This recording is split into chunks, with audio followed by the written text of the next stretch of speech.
flush through that as much as y'all want.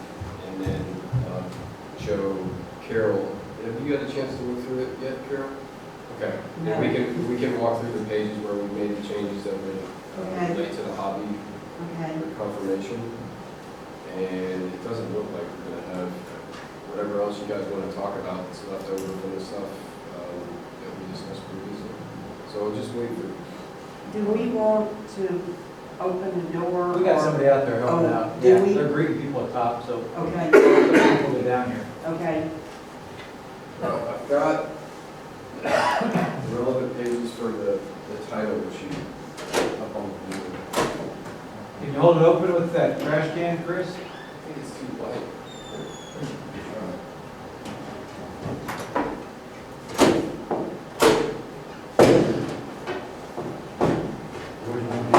There's always one of these under it, and hey, I'm ready. And yeah, you're gonna need them all. Sale, Unfortunately. define anywhere in chapter 6. No, it's, Or I think it's good. No, the Hell of a job, especially What? cleaning up transactional stuff, you know, so you don't want- feedback that I got from Amy was not that sale is a relatively universally understood term, but that adoption wasn't. Right. So when we talk about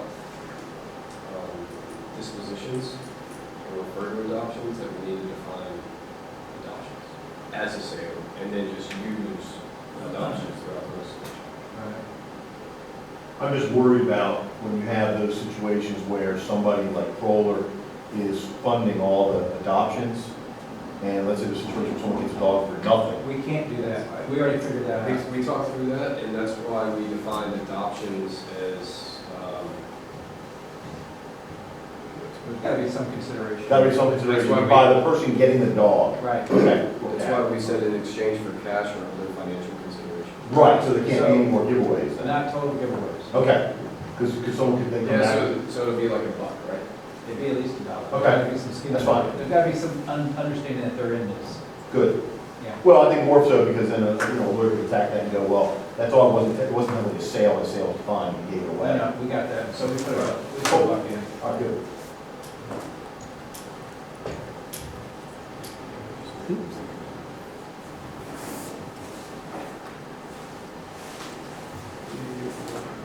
Here, Here's the face is right. Read that little one there. Remove the technician. Just me. Is it working? Lousy plastic, cheap, Can you see it? you got elastic. I was trying to find a spot. It was defensive board, yeah. For anyone that's watching us on the live feed, we're just waiting for any folks that might be trying to come in to make sure they can give us I thought it was in that or something. Do you get any feedback on the live feed? You know? Then we will fight. Oh, we did the bike like that. That's important for the That wasn't written by a sort of, but even mentioned by a single one of the 7 coach pages. Actually working live this time. It is. Yeah, you've got to know what you want. He's a jerk, so I call They him. call it 6 to 8. Oh, that's a legal guy. Yeah. Oh, I think that's moving up on it. No, no, leave it up. Yes. I felt somewhat violent on the back there. Do you still have the? I know. That's when you buy it. I think we got to fix that. Was it? From Grant, Yeah. That's a good. And did they know that Chris, did they know you sports on? It says. Audience, people. What about that? people. Why is that? It's not quite live, it's qualified. Almost live. The trade of Washington is real. Oh, you can see how many people are watching? It says on one current. And I roll. Just- Your mom doesn't count. You all already know. Yeah. It's not personal. Here, Right. right, here, Right. Well, we want it also. but that's small. We'll start on time, I'll let you know at 6:30. Well, the invite's at 6. Somebody has to. Yeah. It is working. Cool. Okay, never mind. Oh, The this is- invite and the press release is 6. All right, let's just go a couple more minutes. That's all crazy people say, no, make objection. I think we'll start just as soon as. Chris and Charles, Jerry and I'll Charles. just text them right now. Hey, that allows all the crazy people to get home and chime in. I got no service. Oh, they can't. At least make them come here to chime in. Huh? They can't chime in? I don't think so. No? They wanna watch. They want to watch. Can you watch something? Can't interact, right? The guy with the Dunkin' Donuts. Well, they can watch. I got AT&T, I got nothing. It's not interacting, right? You know, if you can't interact, right? The guy with the Dunkin' Donuts. Well, yeah. But no. So if he comes, you need to take care of him. Yeah, no, Okay? the milk, yeah. Huh? One guy. And that was just for sport, right? That had nothing to do with anything Yeah, else. really? Just so everybody knows we're not talking about Sorry, guy with the milk goes. this. So, Someone's going to hear in person. so there's no one else watching yet, but we are going down. Did You actually tell people log on? Where do you see that? It's on his screen. For some reason, it's not showing up on I mine. saw the 199. Yeah, that's where it shows. One term. Exactly, one. It's- One. You. That's not fair. Oh, wait, sorry. Okay. Oh, okay, yeah. Hi. Hello. How you doing? You got an ordinance for you right there. Okay. And there's a signage sheet right in front of us. Okay. What was your name again? It's Craig O'Connor. Greg or Craig? Craig. Of course.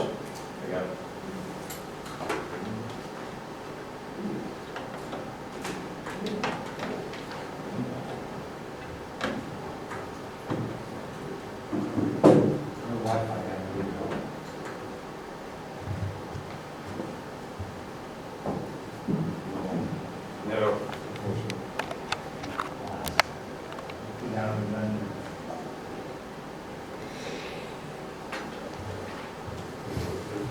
Is anybody else filtering in behind you, Craig? I don't think so. They gave up with the weather. Carol, I think you'll probably care about page 3, Yes. page 2, page 3.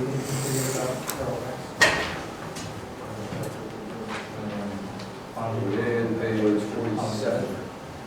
Yes.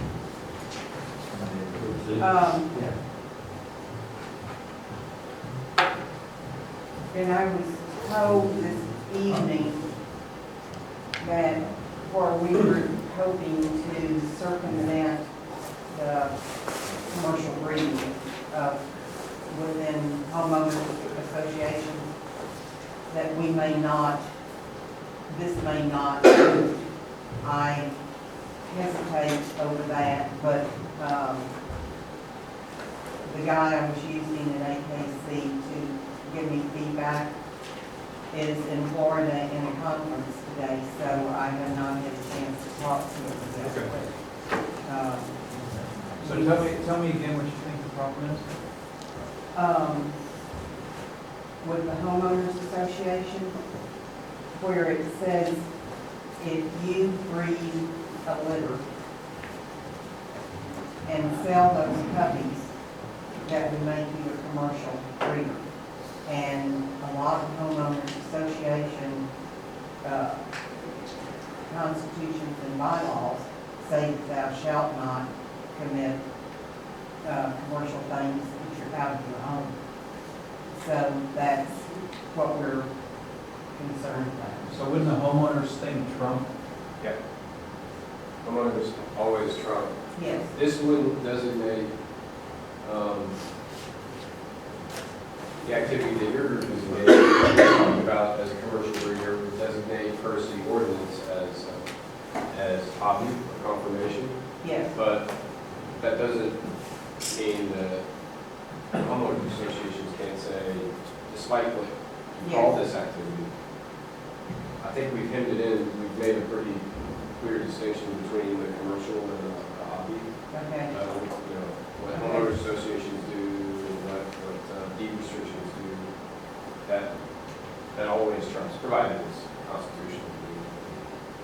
what trumps, does the state trump state laws trump city laws? Whenever there's a conflict, Yeah.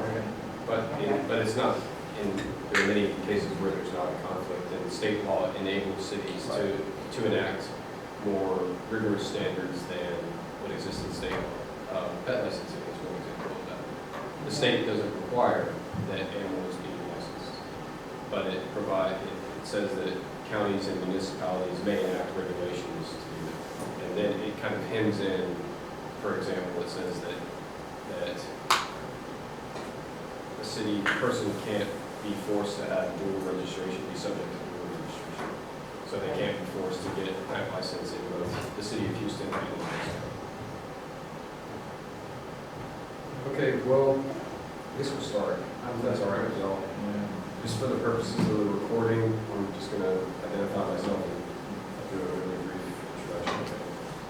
I'm Chris Newport. I'm the Chief of Staff for the Administration and Regulatory Affairs Department, and I'm joined with several great representatives from BARC. We've got Greg Daminoff, the Director of BARC, Charles Jackson, the Shelter Manager of BARC, Jared Mears, one of our Animal Control Managers, and Alex Rivette, who is the Outreach Lead for BARC, and Alex Heim, who works for me and is a great help in the Director's Office at ARA. And we've got Charlotte Bennett here, and Steve Halpert, and Mike Kinsella, and Carol Williamson, and Craig O'Connor. O'Connor, Craig O'Connor, with us. So what I'd like to do first is discuss the changes that we've made to the ordinance with respect to trying to tie up, address some topics that are the subject of litigation right now in various courts. And what we want to do is make sure that our ordinance provides a clear description of when BARC assumes ownership of an animal and when it terminates its ownership of an animal and transfers it to another entity or otherwise just terminates it at the end. And the reason that we want to do that, several stakeholders have identified this as an important issue for several reasons. The first of which is that we rely on rescue groups to take animals off our hands that we can't otherwise treat because we don't have the resources to deal with all the animals in the various conditions that they're in when they come into our care. And rescues do a great job of helping animals that would otherwise be put down to have a chance for a future life. If there's uncertainty about whether or not any types of investments into the care and rehabilitation that rescues make into animals, that means that introduces uncertainty into whether or not rescues will pull in those funds. Because if they can't know that they have ownership or reliable custody of that animal and can work to get that animal into a future home and guarantee that whoever adopts that animal eventually has certainty around whether or not they'll be able to own that animal for the rest of its life. That has some real potential negative implications for what we're able to do as far as our livelihoods rate at BARC, and that's we have two missions at BARC that we've received. One is to provide as many positive animal control outcomes as we can in the city, and the other is to maximize the live release rate for the animals that come into our care. So live release rate is very important to us. Another way that the live release rate is affected is we need to be able to provide adopters certainty around the fact that if they adopt from us, there's not going to be kind of a yeah but moment 5 days after an adoption, 2 weeks after an adoption, 2 years after an adoption. We need to be able to say that once a family comes and gets a pet from us at BARC and you adopt that animal into your family, it's going to stay with your family. So we've received some great feedback from rescue organizations on this topic. We've received some great feedback from lawyers who have filed amicus briefs and otherwise observed the proceedings for the couple of cases that are being litigated right now. And we've gone through a couple of revisions, and we've had the benefit of observing those proceedings look at what we drafted and then suggest polishes to it and we modify it to do that. So what I'd like to do is just walk through the changes that we've made to address the title issue first. So if we look at page 2, I guess I should go off of this. Okay, so we're clarifying definitions too, initially, and the first definition that we're clarifying for the title issue is on page 1. That's the definition of adoptions. Adoptions wasn't previously defined, so we're defining it here the way that we're defining it. It's the sale of an animal which is in custody of BARC to a member of the general public in exchange for cash or other financial consideration.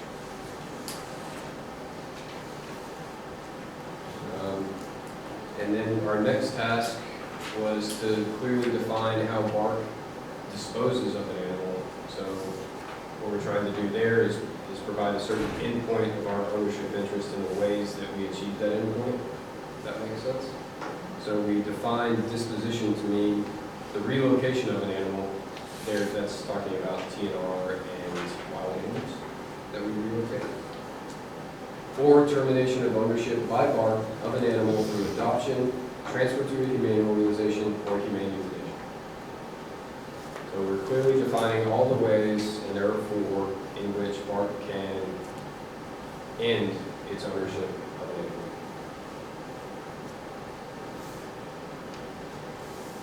animal. Next, I think relevant definition is on page 3, and that's the definition of humane organization.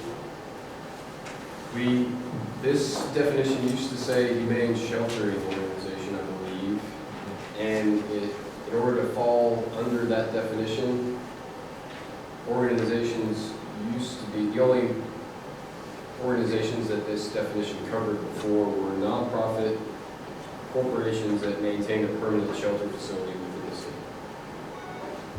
Obviously, there are many rescue groups that operate foster networks and private homes, and some of those, they pull animals from BARC, but the foster network, they may be homes in Montgomery County, unincorporated Harris County, that type of thing. So we want to be able to encourage those folks to continue to pull from us. So we've modified the definition of humane organization to mean an organization which utilizes a foster care network consisting of individual member or volunteer homes, or a nonprofit corporation that operates a permanent shelter facility.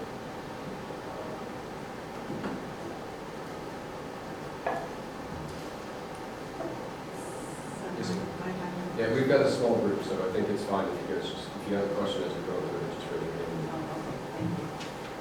Under that, I'm under humane organizations. Does that mean on their volunteer homes or a not-for-profit that maintains a permanent shelter facility? Ours does not. So. But you do utilize foster care network consisting of individual We do that. member or volunteer. Do we have to recognize that it's nonprofit or no? Or we have to just be enough to? I'm not sure I understand. Is your question, do we My need question to, is, do we also have to put the nonprofit organization in there too? Which in front of the addition? organization, which utilizes a foster care network. I don't believe so. What we need to communicate, according to the task that we had, according to the feedback that we got from the folks that have been involved in the litigation, is to clearly define who this applies to, and then make sure that we can produce records that that organization is operating in conjunction with BARC. So we need to do a good job of making good records about who the organizations are that work with us, so that we can produce them over the course of any eventual litigation. But I tell you what, we will double check as well. I believe that our bases are covered there, but we'll double check. So the next relevant section for the purposes of the title is on page 46. The advance, or does that go to the different section? So on page 46, we have, we needed to make the requirements consistent when it comes to what triggers a notification that we make. If we see a tag or a microchip or vaccination records, that type of thing, indicating that there's a potential owner, and we need to, the things that trigger, that require us to attempt to notify that owner, need to be consistent with the requirements around the end of the ownership period. So that's what you see, the changes, the highlighted changes that you see to section 6-102 on page 46 are dealing with that. We're basically making the section that you see highlighted is basically adding the items that trigger a notification to this paragraph that was missing before. Identification tag or a microchip were in preceding paragraph, but not in this section. So we just need to add in for consistency's sake. Then at the end of that paragraph, you see a section highlighted, and I'll just read it for the benefit of the archive here. It says, on the 7th day following such notice, that's us seeing a microchip, looking up the contact information that's registered or associated with that microchip, and sending a letter or trying to make a phone call. Hi, Councilmember. Everybody, Councilmember Gallegos is right. Councilmember, we're going through, we're on the first topic of the discussion, and what we're talking about right now is the subject of firming up our, the way that we establish clear guidelines and language around when BARC assumes ownership of an animal and when BARC ends ownership of that animal and transfers it to somebody. This is an important issue for rescuers and for adoption. And let me just do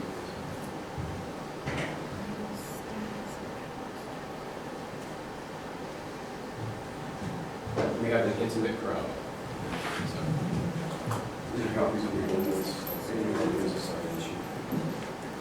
So what we've just done, y'all, is go from, we've added several definitions to address this issue.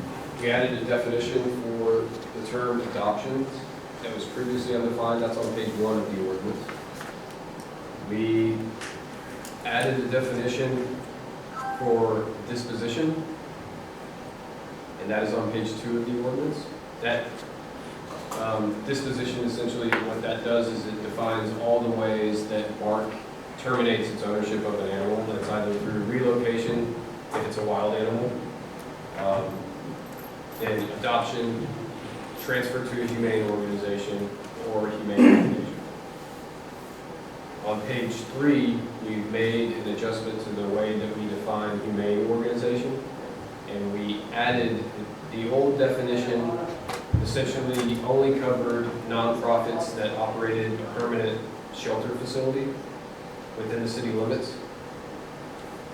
You guys looking for chapter 6?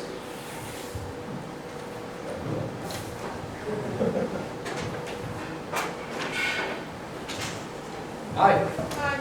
We've got a copy of the ordinance up here if you'd like.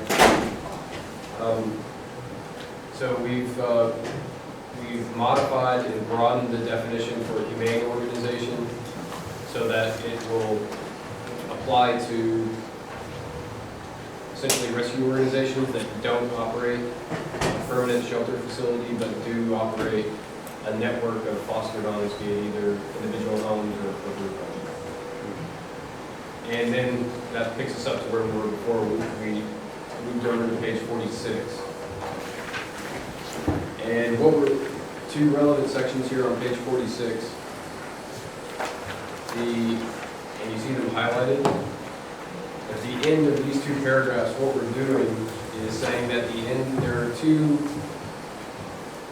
hold periods that are relevant here. Whatever, if an animal comes to BARC, if it's either impounded by one of our animal control managers or officers, if it's surrendered to us as a stray by a member of the general public at the shelter, And there is a 3-day or 72-hour hold period that applies. If an animal is impounded by one of our animal control officers, or it's surrendered to us as a stray by a member of the public at BARC, and we scan it for a microchip, or if we see that it has a tag indicating that it could be owned, and we have contact information for either the chip or the tag, we're required to attempt to notify the owner that we have the dog in BARC. And then after we notify that person, we attempt to notify that person, we have to hold the animal for 6 days. Minimum of 6 days. So we've got 72-hour hold period and 6-day hold period. And that's background to let you know that what you see in highlighted text here is basically saying that at the end of either the 72 hours or the 6 days, BARC assumes ownership of that animal, and we can dispose of it at our discretion. Yes,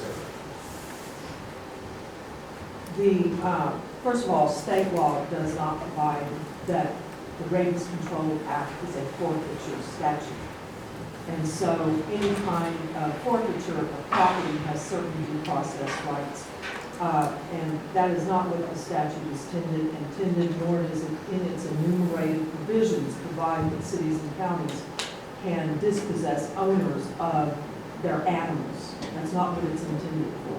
It's intended for rabies control solely. And if you look to the state statute, it will tell you what things a city may do. And dispossessing an owner is not one of them. It does provide that shelters can dispose of animals through Yes, sale or adoption. but there is state law that very clearly states that even though the police power of the government can even destroy personal property, it is destroying the property of the owner. So it doesn't give the local governments the right to extinguish ownership rights in their animals. The case that you're talking about that precipitated this, I'm an attorney, I actually practice animal law and have for 10 years. There have been 2 cases in my 10 years of practice in which an owner tried to redeem an animal that had been turned into animal control, and a rescue group was transferred that animal and refused to return it back. They're both against the same rescue. In that case, and I haven't ragged on BARC at all in that case, but now I'm going to tell you what the truth is, because BARC, I understand, is huge. They get thousands of animals. Things are going to happen.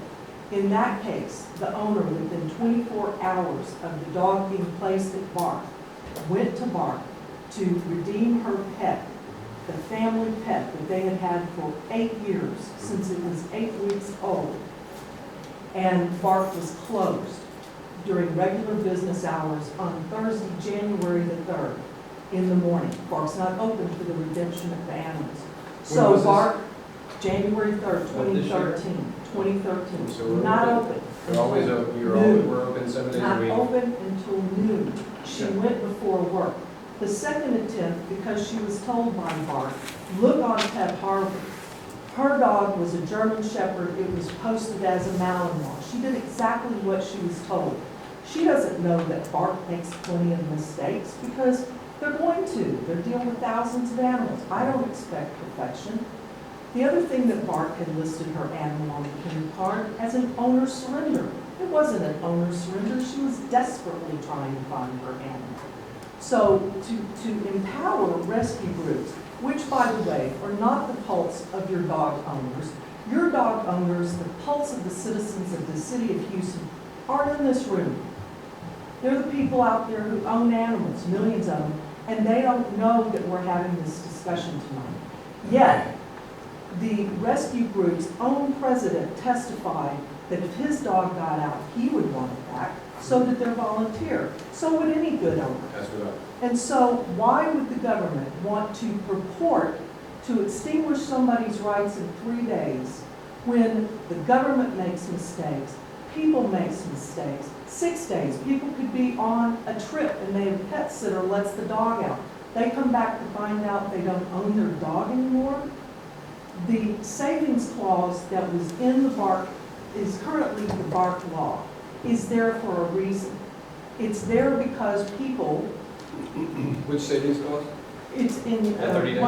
37 You're talking about the B. 30-day? Yeah, because things happen, but you know, rarely was that executed, because if you look at your BARC stats, you will find that over 99% of dogs that go into BARC are never reclaimed by their owners. Unfortunately, they don't have anybody looking for them. So when you have somebody who is looking for their dog, you don't want to penalize that person and hose them by some government taking of their animal without any due process notice. BARC uses Pet Harbor. If I wanted today to go see all the animals that were taken into BARC, I couldn't do it. I would have to pick a breed. What if I think my dog, which is a mix, is a Lhasa Apso mix, and you think it's a Maltipoo? I lose my dog. That's exactly what happened to her. Fortunately, the court saw it fit to give her dog back, the family pet. This is ridiculous. The same rescue has a dog from an Iraqi war vet they removed back. My point is you can't, this empowers overzealous rescue groups that don't care about the rights of an owner, the relationship of a person with their dog. It's sad, but once you empower them, you are not empowering the pulse of the citizens out there that own dogs, because they're not in here. Rescue groups who themselves said if they wanted, they would want their dogs back. And so I would ask you, you've been commiserating with the authors of the amicus brief. I'm the attorney on that case, and I will be glad to give you briefing contrary to what the amicus authors have provided you. Love to see And it. we'll have to, Love and to see please it. bear And with we me, talked to because I was, Sandra Anderson also Yes. on part of the conference call, so. right, I was involved trying to zealously defend my client in an appeal that was argued 2 weeks ago in the Lyric 14th court, case. that's what you're And, talking pardon? about. In the 14th district court? Correct. And I am trying to defend my client in the case that is set on February 2nd on the Iraqi war vet, that this errant rescue would not give back to an Iraqi war vet that he got as a puppy to help dissipate his PTSD from multiple tours of combat duty for our country. I'm not sure that that one's going to set too well with the jury. But what I'm saying is, and I'm imploring you, that the government, if you look at most cities, we have 1,210 in this state. Most of them comply with state law, and they don't purport to extinguish an owner's right, and the government snatch your dog from you so that it can then parse it out to a rescue group who shoots you the big bird because they don't want to give your dog back. Not all rescue groups are like that. There are plenty of them. Some of them wanted to join in the brief against for the litters, but they were afraid they couldn't pull dogs from BARC. I had a bunch of them that did. So I'll be glad to share with you that. I appreciate that. You can understand, I'm a little passionate here because I've seen the horrors of how strict laws that don't take into account the feelings of human beings in the relationship to their dogs play out. I've dried a river of tears from these people. I've cried with them. It's abhorrent because sometimes rescue groups are overzealous and they're self-righteous. Not all. Most of them are good, and they look at the human plight of what happened, that could happen to anybody in this room, and they get back dogs. This one didn't. And you know as well as I know, what's the first thing that happens when a dog gets to BARC? Probably before. They take the collar and the tag off the dog, because it's not safe to have it in the kennel. So let me just They correct you remove there, ma'am. My name's Charles Jackson, I'm the shelter manager at BARC, and we intake last year just under 25,000 animals. And I can assure you, my team does all of the intake.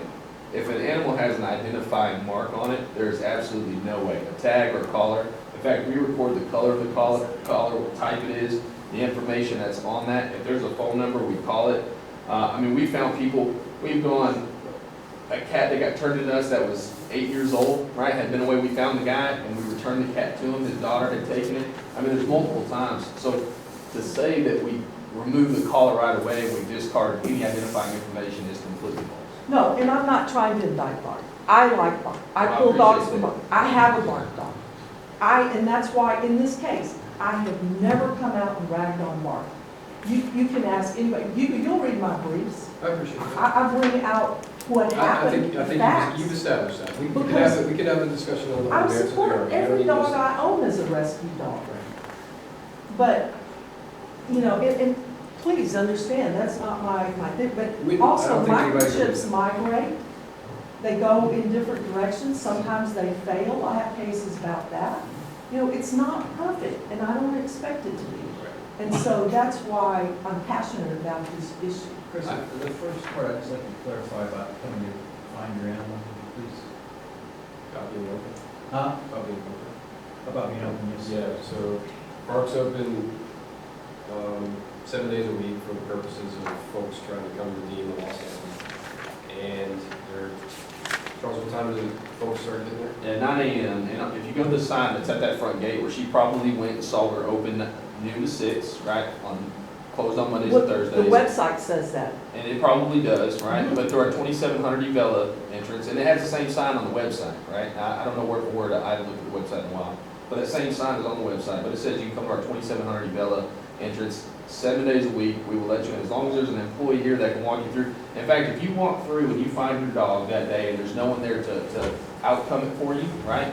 We're not gonna charge you a day of boarding for that. We're gonna put a hold on the animal. We're gonna let you come back the next day at your convenience, pick up the animal, and outcome it whenever we have someone there that can do it. So we're very accommodating to people who want to show up. One of the problems that we have is a lot of people don't know about BARC, right? And I'm learning, I've been here almost 4 years, and every week I'm meeting people who've never heard about BARC. I grew up in Clear Lake, I was there for 13 years.